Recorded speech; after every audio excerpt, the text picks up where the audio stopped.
Hi, so this is about my mother-in-law, Alice. A couple of days ago, my husband and I had been discussing our plans for the weekend since we were going away to attend a wedding for 2 days. One of our friends from college was getting married and we didn't want to miss it, but we were just worried about leaving our daughter alone, so we were considering hiring a sitter. Our daughter is 15, so she's not exactly very little. She could handle herself for brief periods of time by herself. But a whole weekend was way too much, so we decided that we were going to hire a sitter. We had been having this discussion right in front of Alice, and she piped up in the middle saying that she would be willing to take care of our daughter for the weekend, and it would also give her an opportunity to spend some one-on-one time with her granddaughter. Honestly, that seemed a bit iffy since Alice had a reputation for being a bit eccentric. But both my husband and I feel that after his father passed away, she has become very weird. My husband and I have been married for almost 17 years, and I've known Alice for even longer. And back when I knew her initially, she was a very different woman. She literally did not have any personality of her own. She just agreed with everything that her husband had to say. And usually, I couldn't say this for anyone, but I think that was better than what she has turned into. My husband lost his father a couple of years ago, probably 6 or 7 years ago. And since then, Alice finally started speaking up, and we don't know how to feel about it. She's pretty old-fashioned and conservative, and that's still fine with us. To each his own. But the biggest issue with her is that she doesn't believe in Western medicine and looks down on it. She's also anti-vaccine, and thankfully my father-in-law did not have any such beliefs, so my husband is absolutely fine. My husband and Alice have had fierce debates about it quite often in the past until my husband realized that he was fighting a losing battle, and there was no point in arguing with his mother because she had been brainwashed. Eventually, both of them came to a place of mutual respect and decided that they were not going to try and change the other person's beliefs. I thought that was definitely a better way to deal with differences in opinion rather than fighting every other weekend, because it's not like they could cut each other off. My husband had promised his father that he was going to take care of his mom after he passed away, and it's not like Alice had anyone else to rely on. So generally, whenever we met, we steered clear of topics that were bound to create trouble. And it's not like Alice was responsible for any kids anymore. Our daughter was a grown-up now. And the most damage that she could do was just post stuff on Facebook, or so we thought. When Alice insisted on staying with our daughter for the weekend that we were supposed to be away, we were not sure about it initially. We told her that we would think about it and let her know later that day. My husband and I spoke to our daughter and asked her if she would be okay with her grandmother staying with her for the weekend. And when she said that she didn't have a problem with it, we decided that we could just say yes to her since it would be cheaper than hiring a sitter. I admit we probably should have thought things through better, but honestly, we had never even thought that Alice would try to do something stupid with our daughter. Anyway, we left for the weekend and everything was going fine until the evening, and that's when our daughter called us up. When we picked up the call, she was crying and it was very difficult to understand her, but we gathered that Alice had basically hidden her medication and was refusing to tell her where it was. So for context, my daughter was diagnosed with atrial fibrillation at birth, and she has to take certain medications for that. Alice knows about this, and she's always known about it.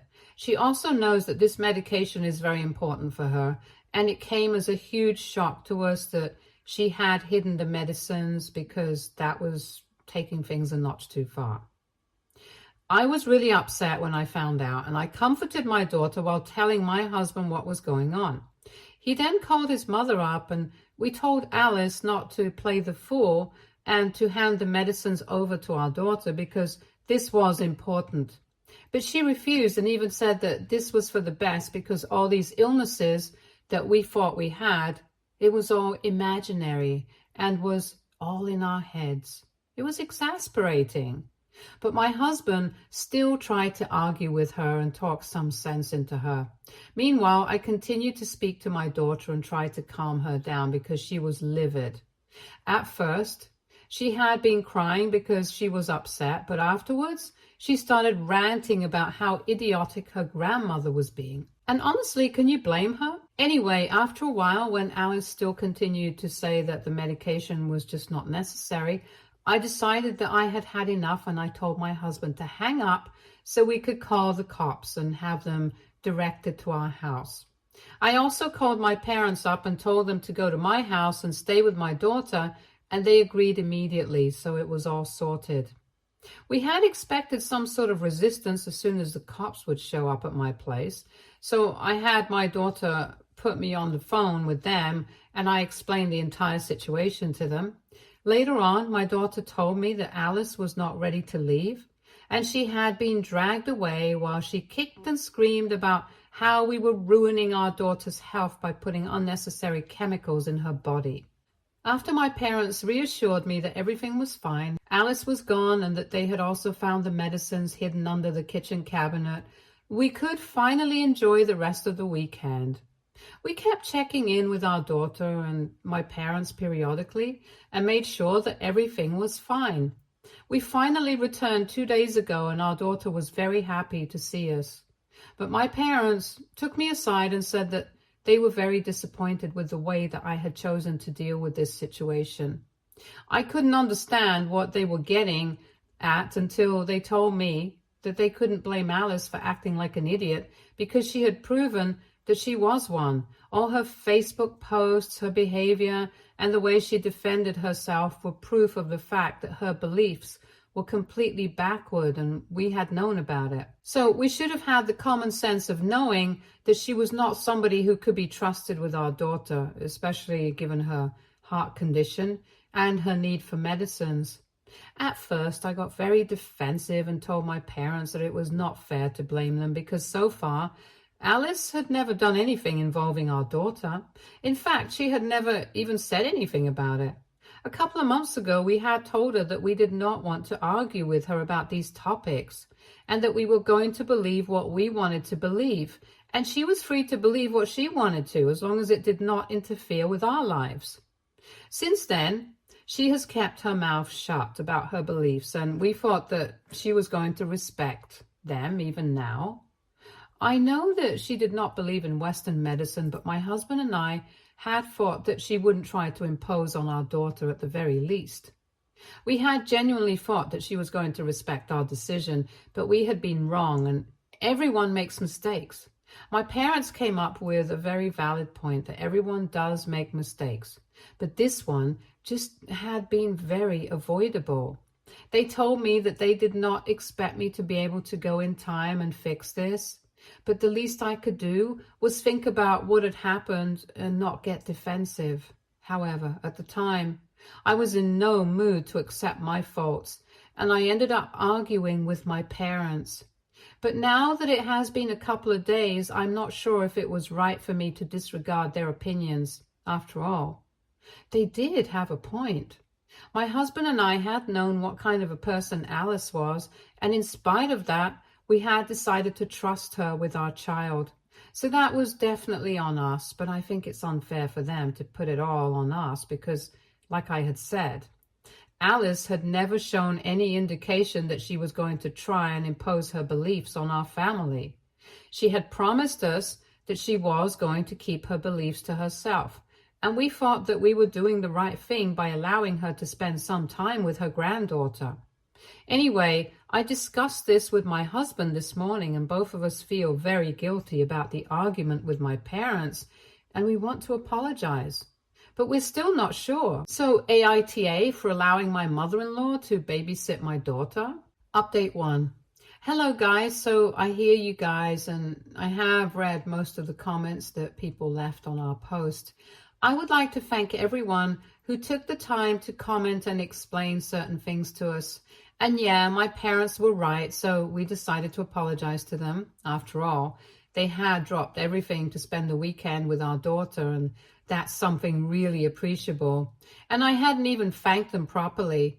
I guess I was just feeling very annoyed with the fact that I had been proven wrong, and I wanted to feel like I was a good mother. But my parents had called me out on my mistakes, and I guess I just couldn't handle that. So that was not right. And fighting with them about it was definitely worse. That is why my husband and I decided to pay them a visit this morning before work while our daughter was at school. My parents were surprised to see me because the last interaction that we had, it had not ended well. I guess they were not expecting me to come to my senses so quickly.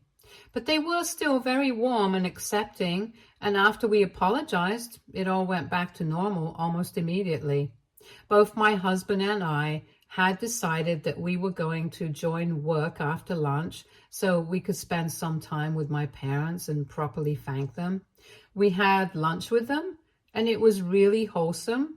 And even though we had apologized, my parents told me that they were also sorry for the way that they had behaved. They said that they had thought about what had happened as well and had realized that it was probably not right of them to confront me and call me out on what happened as soon as I came back home before I was even able to see my daughter. They probably should have held back their opinions and spoken to me about it later on when I had the time and I was in the right space of mind. They also told me that they did not mean to imply that I was a bad mother in case I had felt that way. And we all agreed that we had made a mistake by trusting Alice, but all parents make mistakes, and we were just happy that nothing had happened to our daughter. Realistically speaking, even if she hadn't taken those medicines for just one day, nothing would have happened, but it was the principle of the thing that bothered me. There was also the fact that Alice had argued so much with my daughter that she had called us up crying. There is a certain level of frustration you need to reach for that to happen, and I'm glad that I had her kicked out of my house and my life when I did.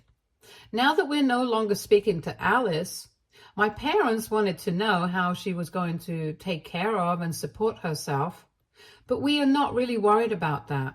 When my father-in-law had said that he wanted my husband to take care of his mom, he had meant it more in the sense that he wanted him to be there for his mother emotionally and not financially.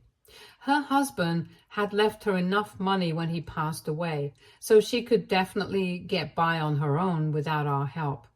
And as for being there for her emotionally, that's out of the question right now. If she falls sick or breaks something, we will definitely be there. But until then, she is on her own.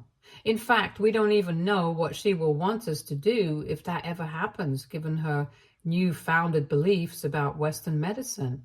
I don't wish upon anybody, but I would like to know what she would want us to do if she ever, say, fractured something and we had to take her to the hospital. So far, she's been able to avoid the place and is extremely lucky that even at her age, she doesn't have any significant illnesses that require her to go to the hospital or the doctors regularly. But anyway, coming back to my parents, things are now fine with them, and we are even planning on having dinner together as a family this weekend. My husband and I are obviously going to host it at our house, so we can properly thank them for showing up at such short notice and taking care of our daughter while we were away. Alice hasn't reached out to us yet, but if she does, we're just going to tell her that she's not welcome in our family or our lives anymore, and we want her to stay away. I have blocked her already, and so has my daughter, but my husband is the only one who is still holding out on it because he wants to tell his mother off and then block her. Personally, I don't think it's worth it in the slightest, but it's his relationship with his mom, so I'm going to let him deal with it the way he wants. Update 2. Hi, so it's been 9 days since we returned from our trip. For the past 9 days, we have not heard anything from Alice, and we had assumed that she had decided not to speak to us again. Yesterday, she finally tried to speak to us again, and last evening, after we came back home from work, she showed up outside our house, and I did not want to talk to her, but my husband invited her in, and my daughter and I decided to stay out of this and went to her room instead. I had thought that she and I would do our own thing for a while, while my husband told his mother that we did not want her to be a part of the family anymore. But within a couple of minutes, we started to hear raised voices from the living room.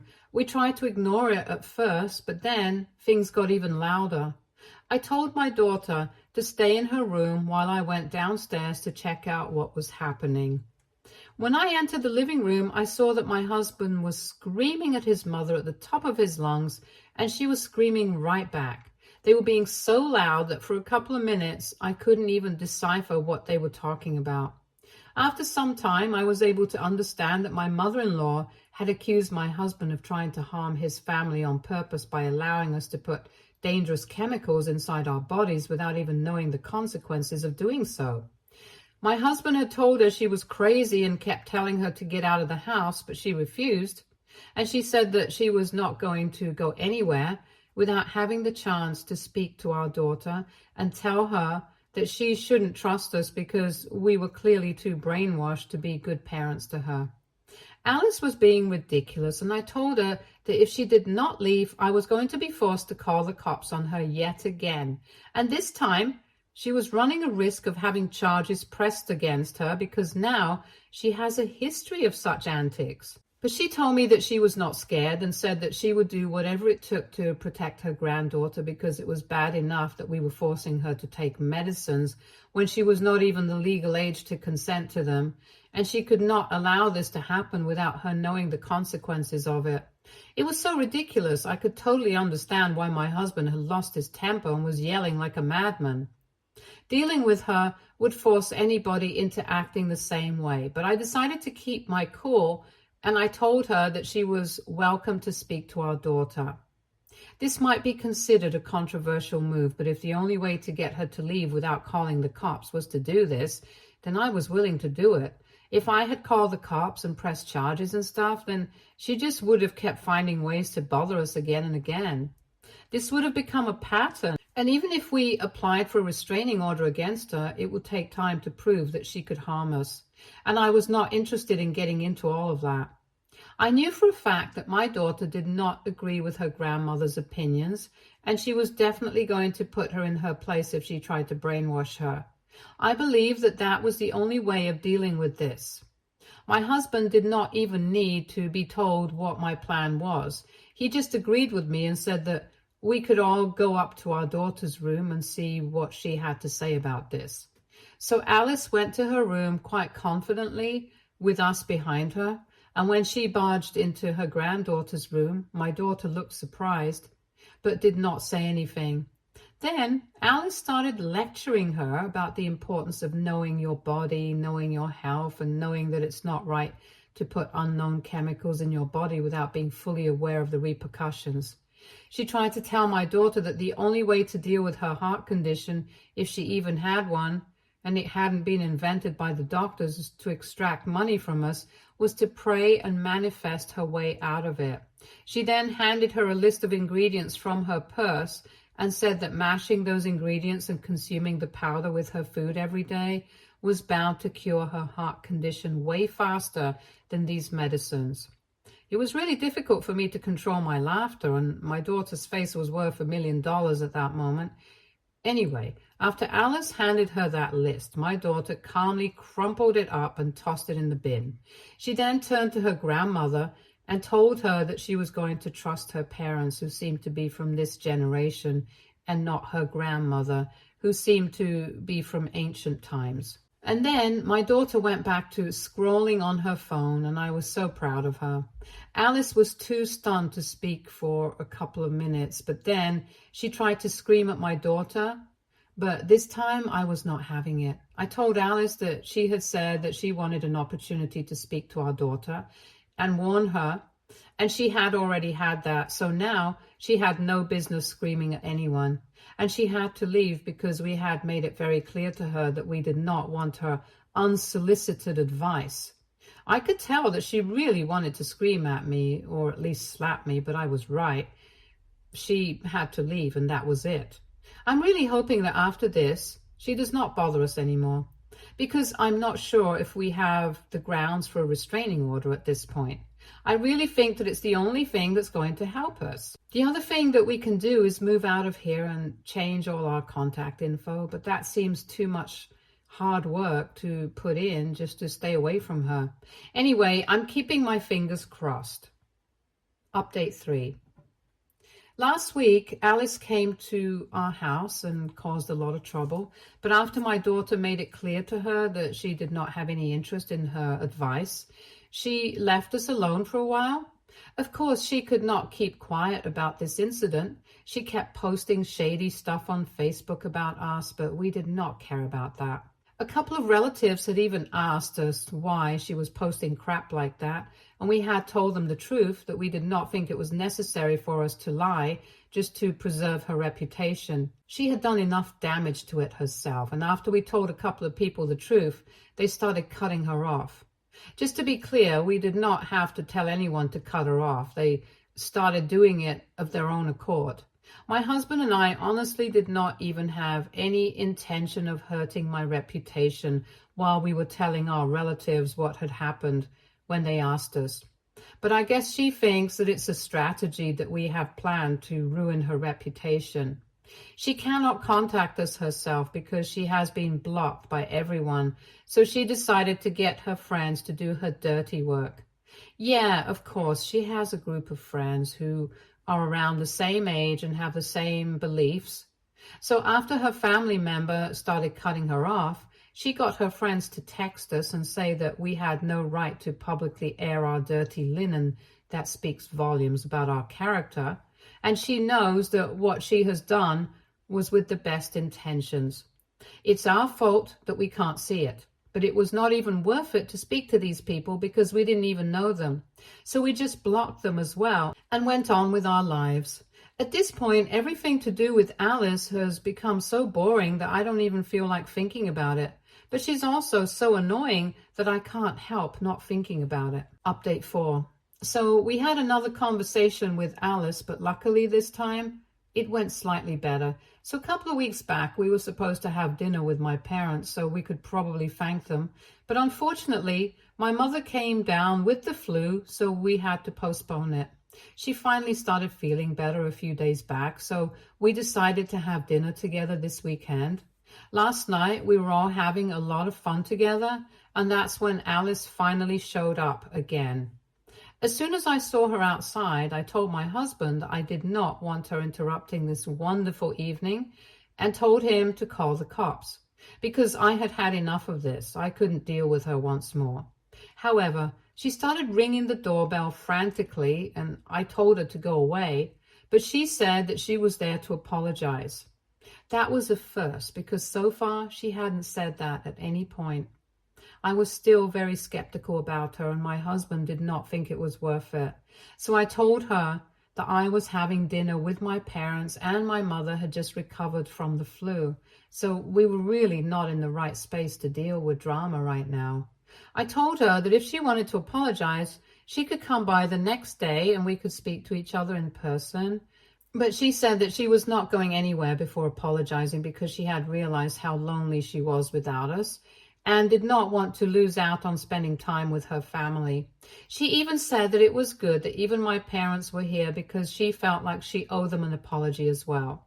Since the day that she had been taken away by the cops, she had cursed at them as well. So she just stood outside the door telling us to open up so that she could enter and promised us that she was just going to apologize to everybody and then leave. After a while, my husband and I decided to let her in, especially because my parents also said that they felt bad for her, just standing outside on her own and requesting to be let in while everyone was in there. So we opened the door and allowed her to come in, and as soon as she was inside, she did what she had promised us that she would do and apologized. Not just us, but also my parents and my daughter too. She said that she was going to keep her beliefs aside and try to respect our beliefs too, because it's not a crime to disagree with your family. But what she did was a tad bit too much. And that might have been enough for other people, but it was not enough for me. I told her that not having the same beliefs was not fine anymore because it was getting to a place where it was simply ridiculous. For a really long time, we had tried to make peace with her beliefs, but now It was no longer possible for us to overlook that. I do respect all cultures from all around the world, and I'm also aware of the fact that some of them have really scientific roots as well. But when something calls for immediate attention, I'm sorry, but I'll always turn to modern medicine. And if Alice is not on the same page as us, I don't know if I will be able to trust her again. Because what's happened once can happen again. She tried to argue with me, saying it was fine for us to have different opinions on certain things, but I told her that it was only limited to things like songs and TV shows. Not serious stuff like this. We couldn't disagree on things like this because it was dangerous for the family. I also told her that if something were to happen to my husband or my daughter when they were around her, and she didn't immediately call an ambulance, then she was not the kind of person I could trust, and was therefore not somebody who we were comfortable with having in the family. And everyone else seemed to agree with what I said, and it even gave Alice some pause. So after thinking about it for a while, she told me that she was going to try and understand our point of view as well, because it's not easy to unlearn something and learn something entirely different after so long. But I told her that if she had been able to respect our beliefs and even go along with them for as long as her husband was alive, she shouldn't find it too difficult to go back to her old ways. I thought that she was going to get defensive again, but instead, she just agreed with me and said that she was going to think about it and come back to us on that. Then she left, and I thought we had dealt with this situation in quite a dignified manner. So the family and I went back to our dinner, and right before we were about to go to sleep, Alice sent us a message from a new number and said that it would take her time to change her ways, but she would try her best for the sake of the family. And she just hoped that we kept an open mind when it came to her. Right now, we don't know what's going to happen in future, but we are hoping that everything turns out fine. So maybe we will give her a chance, or maybe we won't. We don't know for sure, but right now, everything is in a very good and neutral space, and we appreciate that. Stay tuned for more stories from our girl relationships.